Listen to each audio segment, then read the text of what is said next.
ప్రభు అయిన యేసుక్రీస్తు నామములో మీ అందరికీ శుభములు. ఈరోజు పునరుద్ధాన వాక్యం. ధైర్యము తెచ్చుకొనుము, ఆయన నిన్ను పిలుచుచున్నాడు.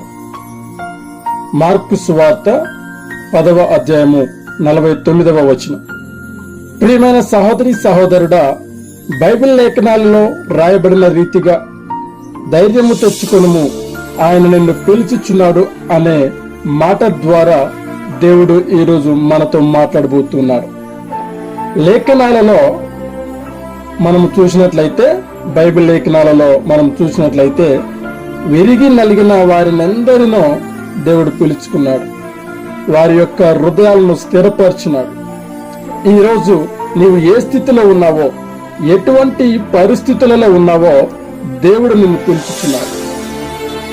నిబ్బరము కలిగి ధైర్యముగా నుండు, ఎందుకంటే నిన్ను పిలుచుచున్న దేవుడు సర్వశక్తిమంతుడు.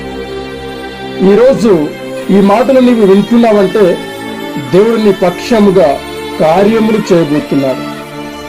ఈ లోకములో నీకు కలిగిన శ్రమను చూసి విసిగి వేసారిపోయినావా? ఇంకా ఈ బ్రతుకు నాకెందుకు అని దుఃఖిస్తున్నా ఓ సహోదరి సహోదరుడా, నీ భారమంతటిని దేవుని పైన పెట్టు. ఇదిగో ఆయన నీకు విశ్రాంతినివ్వబోతున్నాడు. నిజముగా నీవు దేవుని పిలుపుకు లోబడినావా? ఇదిగో నీ జీవితంలో నీవు ఎన్నడూ చూడని అద్భుత కార్యములు నువ్వు చూస్తావు.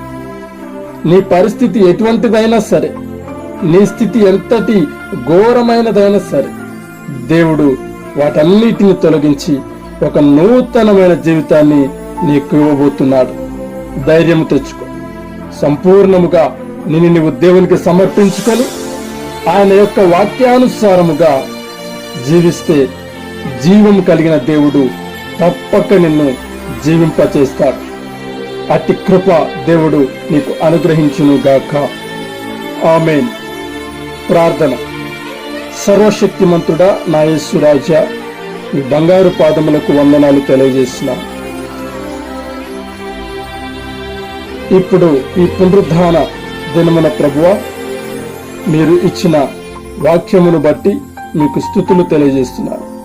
ఇట్టి మాటను బట్టి మా హృదయాల్లో ధైర్యం నింపిన దేవా, ఈ వీడియో చూసిన వారిలో కూడా నా తండ్రి మనోధైర్యాన్ని పుట్టించి నీ కృపను వారికి అనుగ్రహించమని యేసయ్య అతి పరిశుద్ధ నామమున అడిగి ప్రార్థిస్తున్నాము తండ్రి.